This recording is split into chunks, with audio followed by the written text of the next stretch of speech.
Je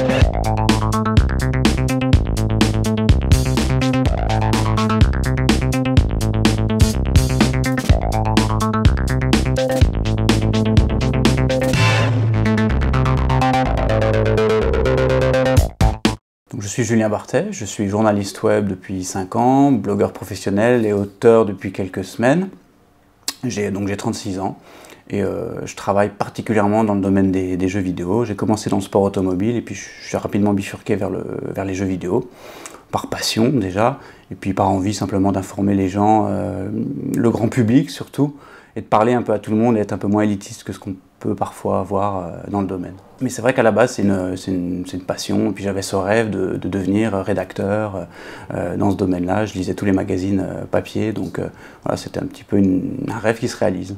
J'avais le rêve de couvrir des salons de jeux vidéo aussi, donc je me suis lancé, ça s'est fait en quelques minutes on va dire. J'avais déjà un petit blog, mais c'était vraiment quelque chose de mineur, et ça m'a donné envie d'y aller. Puis j'ai commencé à écrire pour un premier site, puis un second. Alors d'abord c'était en tant qu'amateur, ensuite semi-professionnel, et puis après je me suis lancé avec un site de e-commerce, un partenariat qu'on a lancé tous les deux, et puis ça a rapidement bien fonctionné. C'était encore pas très répandu en France, il n'y avait pas énormément de blogs, donc il y avait beaucoup de place, c'était facile d'être visible. En tout cas, moi j'avais l'idée de lancer ce site parce que je m'étais aperçu qu'il y avait beaucoup de gens qui cherchaient des tests de jeux qui n'étaient pas testés par les journalistes traditionnels, notamment les jeux de fitness, les jeux de danse, tous les jeux un peu particuliers, ce qu'on appelle le casual gaming.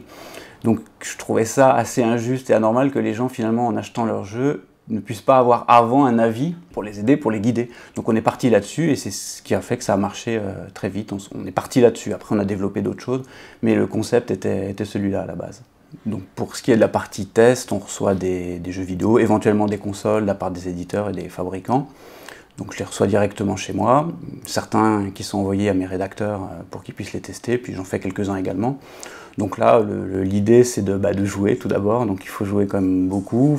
Donc après, on note les jeux sur plusieurs critères. Il y a la réalisation, donc tout ce qui est graphisme, bande-son, animation, jouabilité, maniabilité. Et on juge également le jeu sur sa durée de vie. Donc ce qui est important pour le joueur, c'est de savoir quand il paye quand même un prix qui est généralement important pour un jeu vidéo, s'il va pouvoir y jouer suffisamment longtemps. Alors suite au lancement de mon second site que j'ai lancé en 2011, en septembre 2011, et j'ai compris 2-3 choses, j'ai vu que j'arrivais vraiment à bien gagner ma vie avec, et je me suis dit que ça pourrait être intéressant de partager ça avec les gens, leur apprendre déjà comment lancer un blog, parce que c'est finalement assez accessible, comment référencer les articles, contacter des partenaires, et puis comment placer ses publicités, voilà, comment réussir à gagner sa vie avec un site. Donc j'ai proposé ce concept à mon éditeur, qui a accepté, qui a publié donc un livre sur les blogueurs professionnels, comment devenir blogueur professionnel.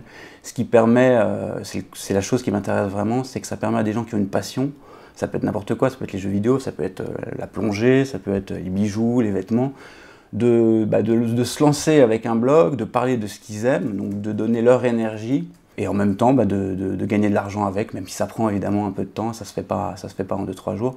Mais je pense que c'est une perspective intéressante pour des gens qui peut-être ont envie de faire autre chose, qui ont envie de faire quelque chose qui leur plaît, et pas simplement de remplir leur frigo. Donc voilà, ça m'avait semblé être une idée intéressante. Ce qui est intéressant avec ce métier, c'est que petit à petit, à force de pratiquer, on s'améliore, notamment sur l'aspect rédactionnel. On s'améliore aussi par rapport au regard qu'on peut avoir sur les jeux vidéo. On a des avis qui sont peut-être plus objectifs, plus précis.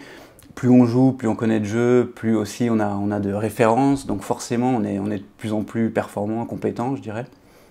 Et c'est vrai que c'est aussi ce qui fait que ce métier-là est passionnant, c'est que on évolue constamment. Donc c'est vraiment quelque chose qui est intéressant, je pense. J'ai beaucoup d'amis qui rêvaient en tout cas d'être testeurs de jeux vidéo. Donc évidemment le côté testeur de jeux vidéo c'est un peu réducteur parce que c'est qu'une toute petite partie de ce qu'on fait. Parce qu'il y a les salons qu'on va couvrir, des événements presse, il y a les news, il y a des dossiers, des reportages, il y a énormément de choses.